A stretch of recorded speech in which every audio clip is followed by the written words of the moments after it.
So ayan mga kabayan, yung ating grocery na naman dito sa bahay ni Nanay Nids po mga kabayan. Nakita nyo po, no? Diyos ko, namili tayo ng groceries, almost 10,000. Namili tayo ng mga ricados, 3,000 plus, no? May mga tinapay, tuyo, and everything po mga kabayan. Lahat ito ay para lang sa konsumo natin araw-araw. Ulam, merienda, no, kape, nandyan na po lahat mga kabayan. Kaya Diyos ko po, pati si Kuya Joel mga kabayan, napailing sa presyo kanina. Grabe daw yung gulay, lalo na yung gulay mga kabayan, no. Talagang syempre iba ang presyo sa bundok nila, and then pagdating sa market syempre iba din ang presyo dahil syempre nagbabayad na sila ng pwesto na mga kabayan. Kaya nagugulat sa mga presyo ng ating mga pinamili mga kabayan. At iba pa yung ating pinamili, marami pang iba mga kabayan. Nandito tayo nakikikusina sa bahay ni Mami Di, na kapatid ni Mami Nids. Malapit lang naman po mga kabayan, ilang steps lang po ay bahay na ni Nanay Nids. Siyempre, walang bahay si Nanay Nids. Nakikisilong lang doon sa malapit na rin na wawasak na kubo, no? Nandun pa yung mga gamit niya nakatambak. Midi, nandito kasi yung nandito yung kusina natin. Bumili ako ng kalan, no? At may kuryente dito mga kabayan. Tapos makakatulog din kami dito mga kabayan. Doon hindi kami makakatulog, no? Kaya dito kami pumisto. Dito kami nagluluto.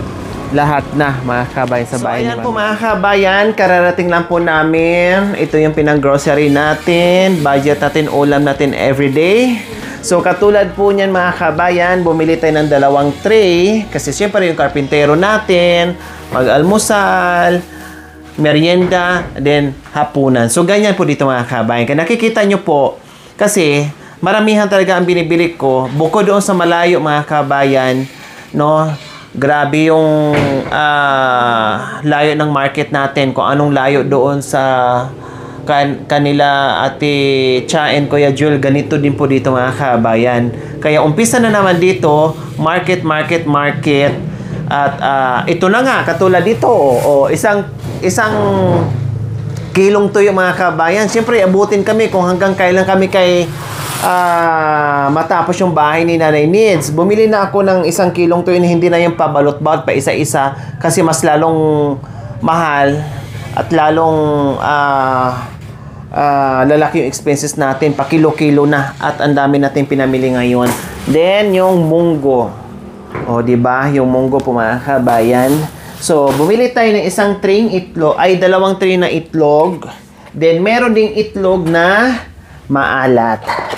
Oh, ayan. Bumili din ako ng itlog maalat na pula. Pero sa kanila dito hindi uso yung pula. Ganito lang yung uso nila. So, ganyan. And then, bumili na rin ako ng pandesal. Unti-untiin na lang bigay mga kabayan. Ayan, unti-untiin na natin bigay. Pandesal po yan. Worth 500 pesos. No, na nakakaho na lang siya mga kabayan.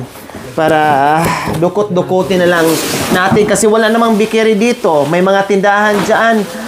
Malalayo. Tapos, ang mamahal. Lalong mapalaki yung expenses natin. Tapos, yung tuyo nga ito. Yung tuyo natin dyan lang ilagay na hindi anuhin. Kasi mga may ito, Ate Judith eh.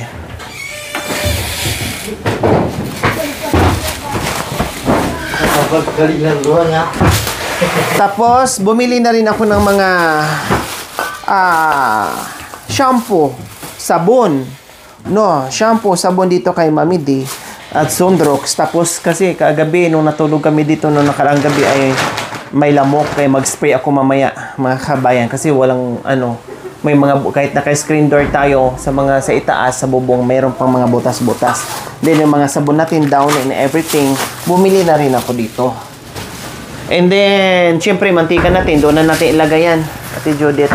Ay, sige, may mga gamit pa naman doon, di ba? O, kailangan ilalabas lang pag gamit, ha? Hindi yung kumpulan.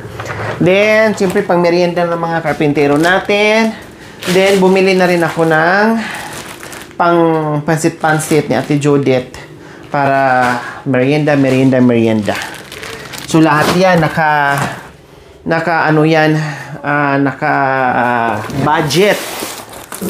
Kailangan marunong tayo mag-budget mga kabayan dahil sa sobrang sobrang mahal ng bilihin ngayon mga kababayan. Kung hindi ka marunong mag-budget, talagang wala. Mahihirapan ka, masyushort ka. Kaya kailangan matuto at magaling ka mag-budget.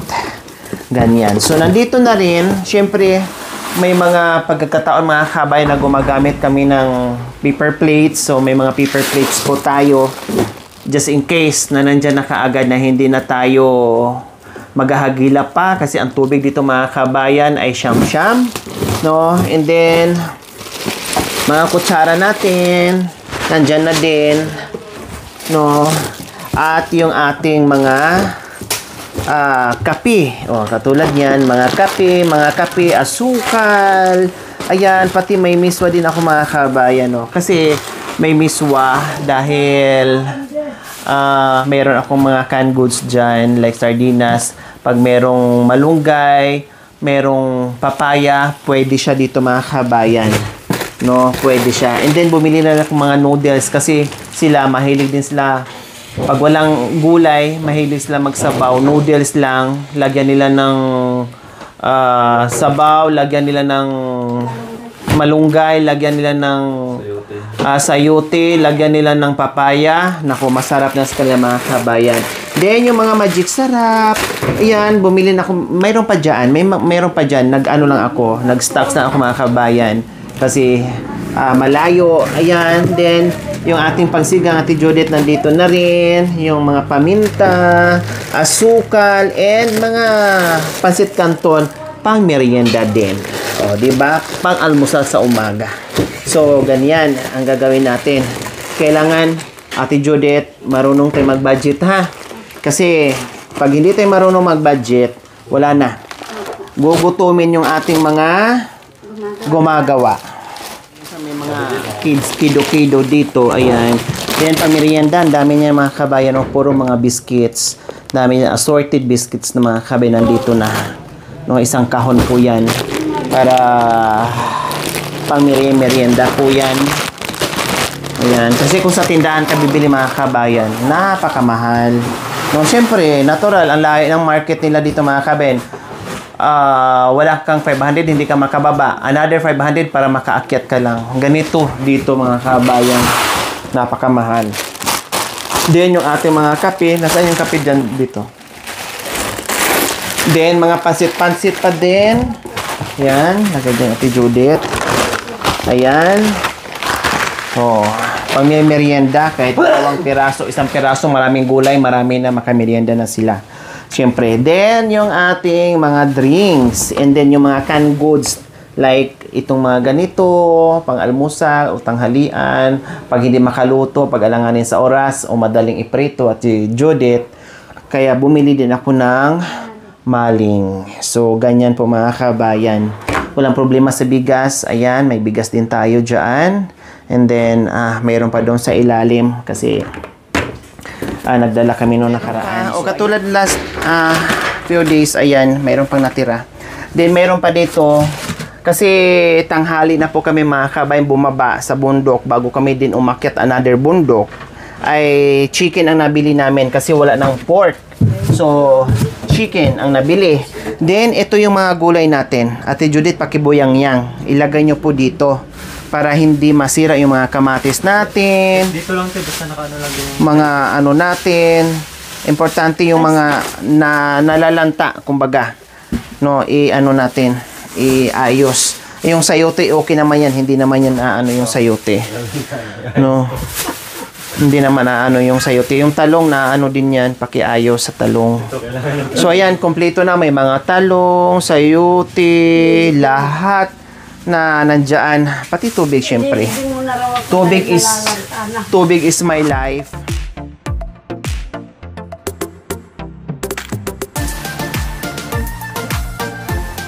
So ayan po mga kabayan, kararating lang po natin. At katatapos na natin mag-segregate sa ating mga groceries. Ngayon naman po ay naghahanda na si Ate Judith para sa aming hapunan. So, mag-adobo siyang adobong chicken. Adobong manok po ang ulam ng ating mga karpintero ngayon. At punta muna ako while nagluluto si Ate Judith. Silipin ko muna yung ating bahay ni Nanay Needs. Good afternoon.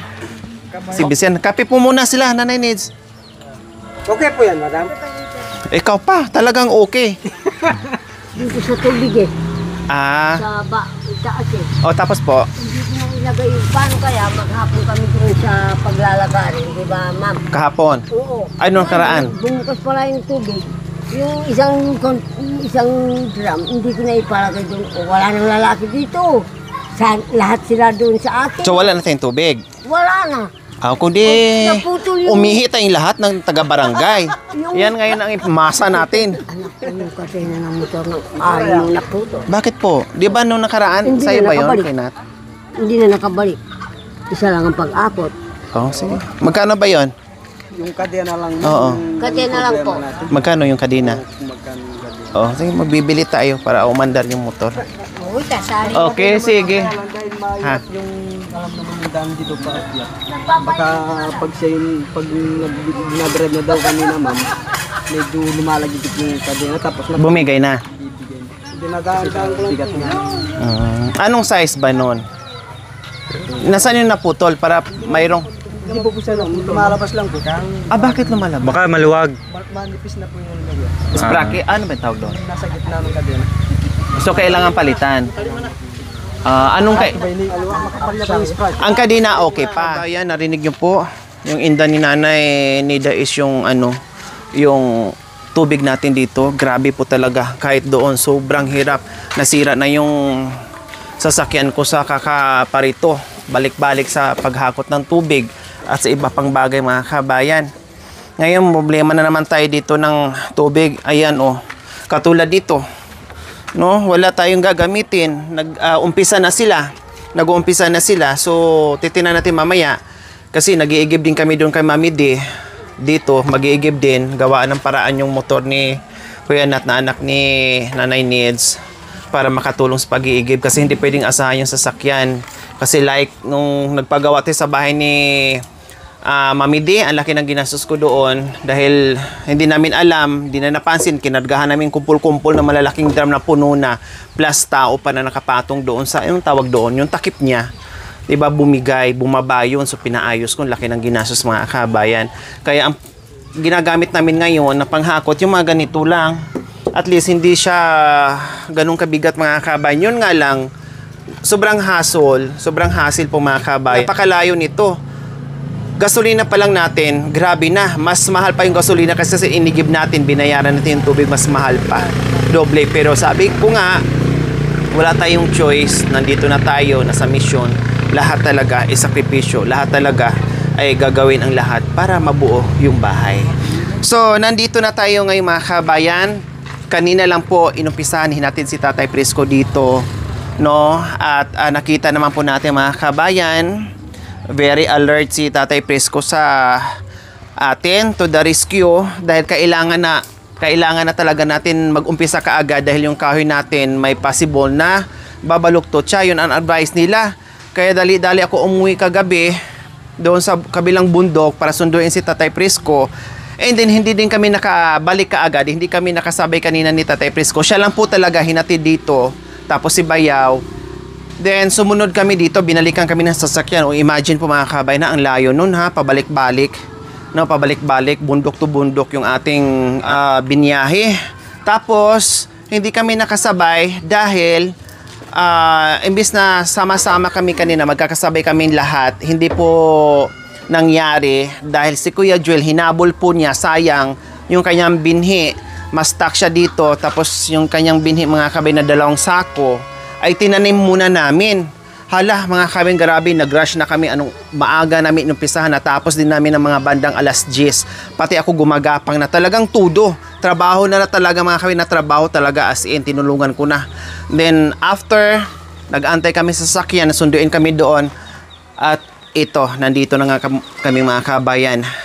Medyo hapon na rin po kami nakarating dito dahil nag-grocery tayo and everything. Nakita nyo naman po mga kabayan kung ano yung pinamili natin para na naman dito budget sa mga gumagawa, no? Pagkain, merienda, lahat pangkape kasi kape is life nga ng ating mga katutubong Aitas. Kasabihan nga nila dito, pag walang kape, mamumurit sila. Huwag natin hayaan mamumurit, kailangan tambakan natin ng kape para hindi sila mamurit. Okay, so ayan, nakita naman po natin mga kabayan yung ginawa nila. Ngayon lang to mga kabayan ha, pero nakapaikot na sila. Ayan po, halos nangalahati na, kumbaga. Nangalahati na. Sa ilang patong po ito, Tatay Presko? 3. 5 po yata, madam. Ah, 5. Malalim po pala ang ano? Hindi, ibig ko sabihin, pang ilan na to? 1, 2, 3. 3 na po. 3. So, kulang pa lang 2. Mga ganyan. So, mga ganyan mga kabayan. Ito na yung ating aktual na sukat sa hollow blocks mga kabayan. The rest, papunta sa itaas, Hardiflex na po yun. No, Hardiflex na po yun. Nakabili na tayo. More or less, di ko alam kung kukulangin yan. Pero 30 pieces, tama po ba? 30 pieces po yan. At bukas siguro, baka mamayayari na nila yung pagpatong. Hindi ko alam. Tapos paano po dito, Tatay Presko, sa gitna? Ano po Cross po yan, madam. Pa-cross. Tapos lagyan din po ng ganyan? Opo. Ah, okay. So, dapat pala, mayroong gagawa dyan. Magpa-autos na rin po kayo. Opo. Maghuhukay. Ha? Tapos Para- ano po, gusto ko kung habang nag-aasinta po ako, kung nandyan po si Joel, papagiba ko na po. Opo, nandyan. Nag-iigib po sila para may tubig po tayong gagamitin. Nag-iigib po si Kuya Joel. Kasi kararating lang din po namin. Okay, so ayan, pati dito kung anong side by side ng mga hollow blocks, same din po dito sa kwarto na pa-cross para mag-separate tayo ng isang room para kay Nanay Neds. Then para maluwang yung kanilang sala, pwede naman mahiga yung sala. Nandyan yung bunso ni Nanay Neds, lagi naman sila magkatabi. Yung mga anak pwede naman dyan. Then kusina, maluwang na siya kasi 20 by 20 ito eh. 20 by 20 po yun. Tama ako. 20 by 20. And then, mag-extend pa sila dito ng dirty kitchen. Kasi sabi ko ni Nanay Nils, bawas sila apoy dito para hindi to kakalawangin. No? Mag-separate sila ng apoyan nila. Kasi dito ay kusina nila. At bawal magluto sa loob. Para hindi masira kagad. Katulad niyan, no? Sayang, di ba? Halos wala nang natira. Puro na sila stain. Kinalawang na talaga as in. So, nakapaikot na yung paghukay. Kasi marami ding ginagawa si Tatay Presko. Naghihilaan pa nga kami kanina eh. Kasi marami din siyang appointment. Kasi busy din. Marami din tumatawag. Kailang after dito, meron pa kaming ni Tatay Presko. Pero doon na sa lugar. Yeah. Hindi na dito na. Ito kasi malayo mga kabayan eh. Malayo talaga. Kaya magbakasyon muna si Tatay Presko dito ng ilang linggo, pati si Bayaw. Binata si Bayaw dito na. Nanay Nils, bantayin mo yung mga binata ko ha. Humanda sila sa akin. Hindi sila makakabalik ng lugar nila pag nakapag-asawa dyan. Opo, kailangan kayo po ang mananagot niyan. Bantayin yung mga binata ko. Ngayon, madam, Opo. sinasabi nila, marinig nila. Opo. Gusto nila po, madam, dito sila kakain para hindi nila... Ay, opo, ganun po ang gagawin natin. Para hindi na sila maglalakad, kami na maglalakad, maghahatid dito. Kasi ako dito, hindi ako makatulog. No? Hindi ako may inaayos ako. Alam ni Mami Nils, sobrang busy ko. May ginagawa ako. Hindi ko ma-monitor si Ate Judith yung mga luto niya. Kailangan ikaman ko yun. And then, ipapahatid ko po dito para hindi na sila maglalakad. Ang ibig ko sabihin, madam, yung ulam doon na lang, kanin dito. Ako nang bahala dito, madam. Gusto niyo po, hindi kayo Opo. mapapagod. Opo. Paano po yun? Magagamit kayo ng Nakakala ng naman. Hindi naman ng siguro- kahoy. Aldera ko rin yung madam. Okay lang. At least, bibit-bitin na lang. Hindi ka na mahirapan kakabuga ng kahoy. Ay, Isang mapapagod naman nung nagpupo. Kakarga ng mga... Kung yung sabing grasya yun ang papagod, okay lang. Kahit mabigat. Sorry. Yung pag-akot ng pagkain naman, oh. Ano po tawag doon? Ha? Anong tawag po doon? Pag naghahakot ng pagkain, anong mangyayari sa kanya? Mapapagod. Bahol ka. Grasya yun. Sorry. Uti ka.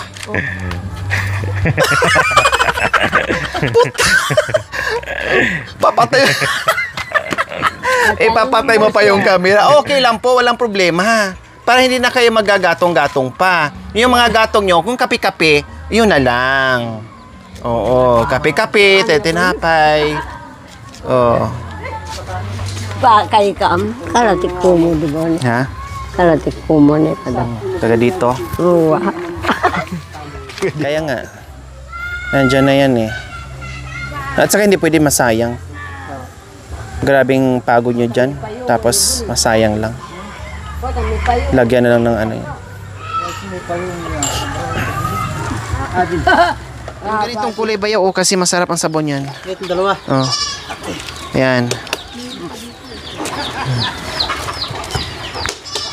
Ayan. Pansar daging.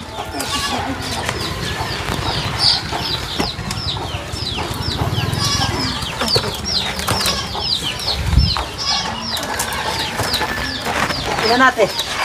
10.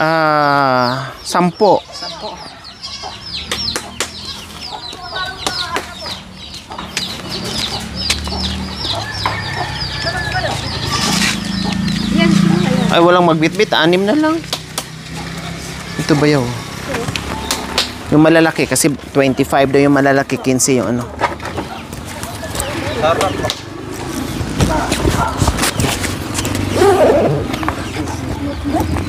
Kasama to. Magaling talaga. Isang kalya. Ang sarat. Kulang pa isa. Ito ba yun? Oh, yan. Benta natin. Sana. Oh, binili. Hindi nga bibili. Be, oh. Sa inyo na po yan. You're welcome po.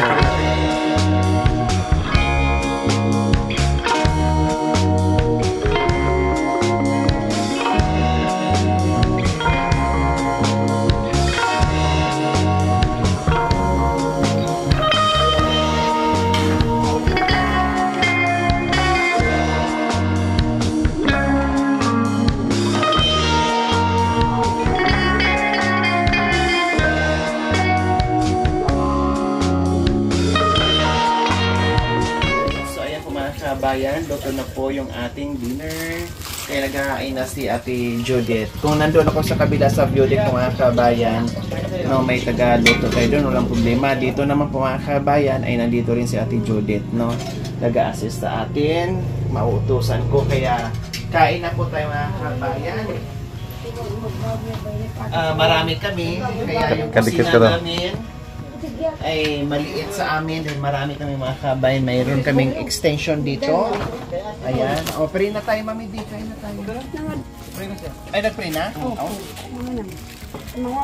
So, ayan. Dito kami. Okay na. So, temporary lang muna kinabit namin to. Sabi ko, kaya natagalan kami kanina kasi ang dami namin pinamili. Pati ito sinilip ko pa para maliwanag. Kasi maganda siksikan kami dyan.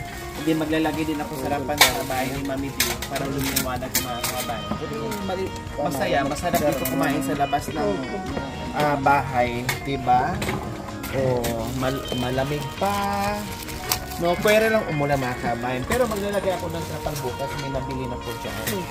Maglalagay ng trapal dito. Para pag yung malilim na sa hapon, pwedeng tumambay, magkape, magpahinga at yung mga kapitero. Kaya, hindi na kami nainitan. Mayroon to dito. Nasira na nung bagyo. Papalitan ko. O sige na, Mami D, kain na kayo. Sige na, kain na kayo. Kain ha. Huwag mahiya. Walang ibang tao dito. Magbilas talaga, tumabi. Walang na iba.